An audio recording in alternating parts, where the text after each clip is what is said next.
into it. She is such an incredible person. I knew I wanted to meet her the second I heard about her. She's gone through a lot. She's now an intuitive mental health counselor, a gifted psychic, a medium with a master's in mental health counseling. Her name is Laurie Reddington. Laurie, welcome to the show. Well, thank you. Thanks for having me, Amanda. I love you. I Well, love your story. thank you. Well, my story actually starts on the mountain in Sedona. It didn't start with the actual near-death experience itself. It started when I was hiking on January 1st in um hiking up Bell Rock. I was tooling around the mountain, and I had a Walkman. That's how long ago this was. I had a Walkman and I was listening to Native American tunes, and just slowly going up Bell Rock and listening to Native American tunes and meditating. And I had my first out of body experience with that music. And I just sat for a while and then let the breeze blow through me. And then I decided to climb down. And of course, I broke all the hiking rules and went down a different path than what I went up. And I got stuck. I was supposed to instead of trying to go down that same path that I went up, I got stuck between a ledge and a, a place that I could actually go down, and there was a 15-foot drop. So I was stuck there, and I prayed. I couldn't think of anything else to do at that point, and along came a father, a son, and um um a teenager, and they were going to help me down the mountain. And so they basically, I went to turn around to lower myself down, and I flew off the mountain, and I broke my leg in 7 different places, and I had a cast on. At the time, I was a director of sales and marketing for hotels. And so I went back to work, threw my leg up on the desk, and kept working. And, I was praying for time off from work, and that's what you get when you pray for time off from work.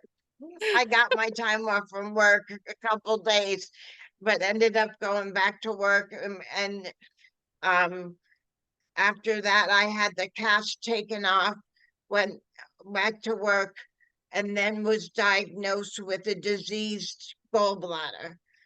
Hmm. So that year, I had a diseased gallbladder, a broken leg in 7 different places, and then went back to work and was having whining and dining a client in the dining room, and then doubled over in pain and was rushed to the ER. Um, but rushing somebody to the ER in Sedona meant driving up 89A for 2.5 hours to get to the emergency room, because there is no emergency room in Sedona. Ugh. Wow. So when I got there, basically what I found out was my pancreas was inflamed, and it was growing and growing and growing and growing. And so I was hospitalized for 2.5 months, Amanda, with this pancreas just growing and growing. And if it grows, it grew the size of my pancreas. And if it bursts, you die. Ugh. That's all there is to it. So I had catheters feeding me on my left side and my right side underneath my collarbone. And so, of course, I had intravenous feed, and I lost a whole bunch of weight, and that was all good and fine. I didn't have very many visitors. It was between me and God, basically, at that point. I had I was a director of sales and marketing, and I didn't know I was Catholic, so I didn't necessarily, know much about any other religions or anything like that. So when what happened was that I got an infection that ravaged my entire body, and I was running 112-degree fever. And How do you they live through told me, something like that? yeah, they basically told me that I wasn't going to live through the night. Oh, Yeah. So they called in a Catholic priest, and he gave me last rites. oh my gosh. And I remember waking up in the middle of the night, soaking wet in a sweat, and they rushed me into surgery. And it's kind of graphic, but what they did is they sewed my stomach to my pancreas and pumped the cyst that I had in my pancreas through my stomach and up my throat and out my nose. I know, isn't that gross? It's nuts. Oh my gosh, that is wild. I didn't even know something like that would have been possible. Yeah. Well, Dr. Pele, bless his heart, I think he's retired now, saved my life. Oh my gosh, that's God bless him. crazy. Yeah. And during Oh, that time, I was greeted by three spirits. kind of like Charles I Dickens in left, A Christmas Story. right, something similar to that. I left my body, and the three spirits, the first one told me that I needed to change everything about my life, that nothing in my life needed to slightly resemble anything like it did before. The second one told me that I had a higher purpose on the planet, which I had to question what was my higher purpose. Yeah. And the third spirit, which resembled Our Lady of Guadalupe, who Mm, I'd never really heard of, who Our Lady of Guadalupe was, so I had to research that. Which Our Lady of Guadalupe in Mexican is our like Mother Mary, right. right? Um, Basically told me that my purpose on the planet was to return people to love. Oh,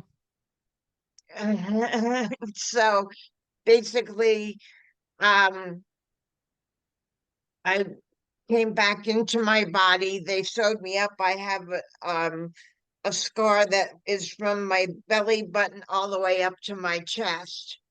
And I had a 6 month recovery. Um, I had I had left my ex-husband, and I was living in a trailer down at Oak Creek. Um, it was a purple trailer um overhanging the creek, and I had found it um when I had left my husband that was was drinking at the time, um and found that there were baby eaglets that were nesting right there on the creek. So there was a sign that I was supposed to be there. oh wow, that's cool. Yeah. Well, it just so happened that there was a man named Stan Matrunik that was a psychic for 50 years that Wow. lived next door. And his wife, Jackie. Um, and he trained me. He said, "Don't you know that you're psychic, Laurie?" And I said, "No, I didn't know that." And he's like, "Well, you are, and I'm going to train you to do this." And he basically trained me to use runes. I started with rune stones. I'm not sure if you're familiar with them, Mhm. but This is I something started with, that's very common in Celtic history. So, and yes. I spent some time, I lived in Scotland for a little while. Oh, you did? I did. Fascinating. Um, they're beautiful stones, and when you're empathic, you can hold them and you can get intuitive impressions from them. Wow.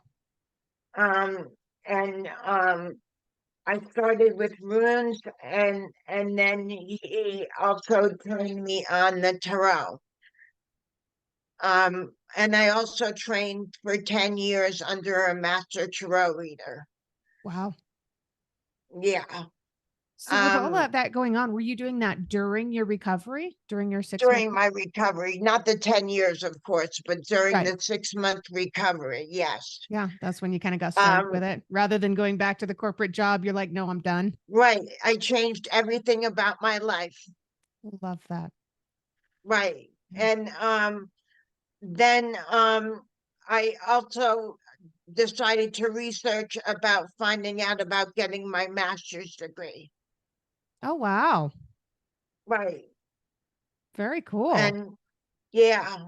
So basically it took me 6 years to get my master's degree Mhm. because I had a traumatic brain injury. Right. And but I did it. Wow. I mean, that's not And easy for anybody to do, but especially when you're trying to recover from something like that. TBI is right, no joke. right, Yeah. right. I had a traumatic brain injury when I had a bus accident, which is a whole nother story in itself. Wow. Yeah, My gosh. You've been through it, lady. I have. Um, so basically I've had a traumatic brain injury. I had this near death experience. I've had seven. This was my seventh near death experience out of nine. Goodness. Wow. So, with everything that you had to go through, what did you find in your life that was the most helpful for you in your recovery? I think that my support system um was the most important thing. I had my family in Sedona, my brothers and sisters, I call them, my family, Sandy and Lucy and Effie Pappas are my closest friends in Sedona, were there to support me, and my ex-husband, which is more like my husband now. We, Oh, yeah, and my daughter Sarafina. oh. So you and your ex-husband actually rekindled after all of this? Yes, Oh my goodness. Any plans to get remarried?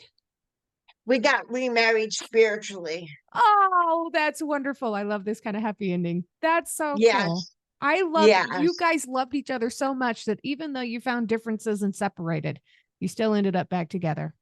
45 years. Wow. Yeah. Goodness. Oh, oh, that's beautiful. Oh my gosh. So tell me a little bit. I know you've done a lot of work and you've got a blog and you've got your whole business practice and everything that you've got going on. Tell me a little bit about your blog. What inspired you to start it?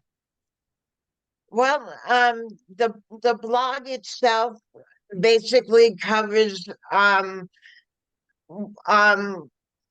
not only my story but other people's stories that I find inspiring. And I also joined the International Association of Near Death Studies, Wow. and um, they are the only peer-reviewed studies. There's actually 38 of them, um, Wow.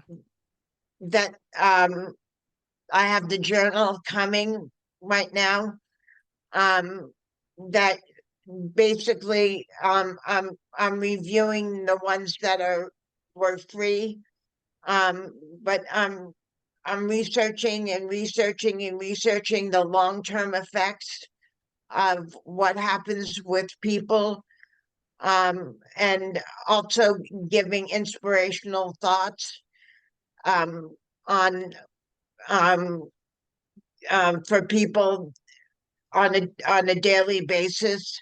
I mean, on a weekly basis, every Sunday, um, because I think people just need to be uplifted rather than having um, religious things shoved down their throat every Sunday. You know, spiritual, uplifting thoughts were is what I like to post on my blog. So your blog is available on your website, of course, which is intuitivementalhealthcounselor.com. It is kind of long, so pay attention when you're typing that in, anybody. I will also make sure that I include this in the show notes too. So when you're done watching the episode, you can go down and see that website. You can see the sedonasacredpaths.com website, which I want you to talk about that one here in a second too. The LinkedIn and the Instagram links, all of this stuff is going to be available so people can check it all out. But what is Sedona Sacred Paths about? Sedona Sacred Paths is about doing tours in Sedona with me, personal tours. And basically what that means is that you get an insider's view of um going to places that are not available on the tourist map, and Oh, being able to channel at some of these places your own personal guides, and the stories that go behind Sedona, and the herbal, medicinal, and edible plants, and the history and the wow. geology of Sedona. And have you always had a passion for Sedona and its history like that? Yeah, well, I lived there for 17 years. Yeah. Yeah. So I know Sedona inside and out, and I like to take people on like Sunday, Monday, Tuesday when it's the slowest up there, because it really has become very, very overrun with people, which Yeah. is sad. Yeah. Yeah. It's sad, but it helps you in a way, right? As long as they're hiring you to be their guide. Yeah. And how long have you been doing that? Well, for 20 years, My goodness. basically I started when I had the near death experience. Wow. That is really cool. What is your favorite behind the scenes story of Sedona? I'm a huge history fan, so forgive me for going off on this tangent, but I want to know. Well, I had an experience with a woman that was really amazing. She was afraid of heights, and I took her to what I call the top of the world, which is one of the places that you can't really get to without a Jeep or a four-wheel drive. And Mm, I have an SUV. There's a trail that you can go up, um, and it goes up to the top of Sedona, and lightning struck, and um, right when we got to the top, and she jumped out of her skin. And she said, I'm afraid of heights. And I said, I know, that's why I took you here. And she said, I'm no longer afraid of heights. no, now she's afraid of lightning. But she said, you cured me of it. So I think that was my favorite story. Oh, that's cool. That's cool. Yeah. Do you still keep in touch with her? A lot of people know, but it's a lot of people I've become friends with. Yeah. So it just varies. It depends on the person. Um, that I've got maybe a dozen people that have stayed in touch with me and become friends, and others that got the experience, and that's all they really needed. Yeah. Yeah. So tell me a little bit about your job titles. What does a mental health counselor who is an intuitive mental health counselor do? Well, a mental health counselor will assess what your problems are, um, will come up with a treatment plan, and then come up with the steps to implement the coping skills, and the therapies that are necessary for you to overcome your ongoing problems as well as your immediate issues, and help you with situational things, and keep progress notes, refer you to a psychiatrist if necessary, also refer you to a medical doctor if necessary, keep clinical notes, report to the state if necessary, that kind of a thing. That's what they do. When you're intuitive, what you add to that is that you're able to not only you're able to get to the core issues quicker, and you're able to empath with the person, and it it makes it so much more personal. It makes it feel so much more tender Yeah. and kind and compassionate. Yeah. I think a lot more people need that in their life. Yeah. And do you work with people remotely or do you work with people one on one in person? Both. Oh, I love that. So people can reach out to you through your website if they're looking for services, specifically like what it is that you're offering. Right, right. And text me. Awesome. I love that. Yeah. Yeah, because all of your contact information is very easily accessible on your website. So, Yes. yeah. And Yes. I love that. So the people that are actually needing you can reach you. This is important. A lot of people try to hide all of their contact information. No, you have to make an appointment. You do that through email and Right. make it And easy for I'm people. in North Phoenix, so I'm accessible from Scottsdale. I'm accessible from downtown Phoenix, Peoria, um, that general area. Um, and it's really not too far from a lot of places, but Yeah. all over the country if you can do remote, really. I've got clients from Canada, I've got clients from Japan. Um, you Wow. know, You're yes, international. yes, I'm international. Very cool. I love Yeah, that.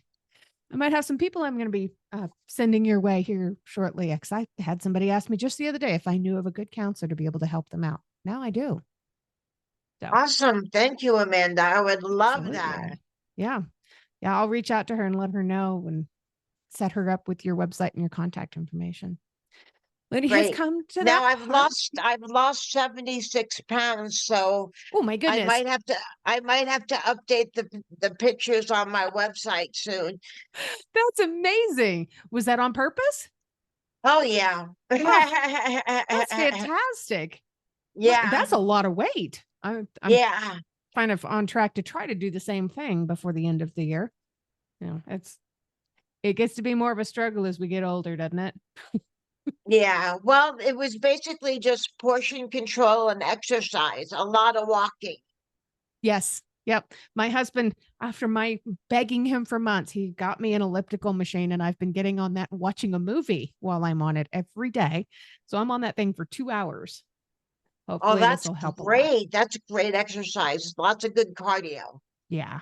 Yeah, absolutely. Well, it's come to that point in the episode where I have to ask you my last question, but it's my favorite Okay. question. And your answer can be Okay. different based on how you're feeling today or what you felt like yesterday. You never know what it's going to be. So, what is one thing that you really love about yourself that's not related to your physical appearance? Oh, It's a hard one. um, Wow. I love that I am compassionate and endearing to people. I love that I'm able to help so many people.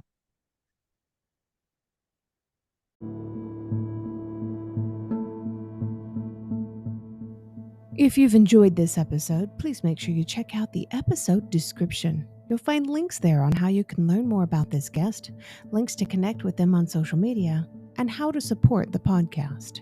Remember, I don't get paid to do this. My boss is a bit tight fisted, but I can say that. I work for myself.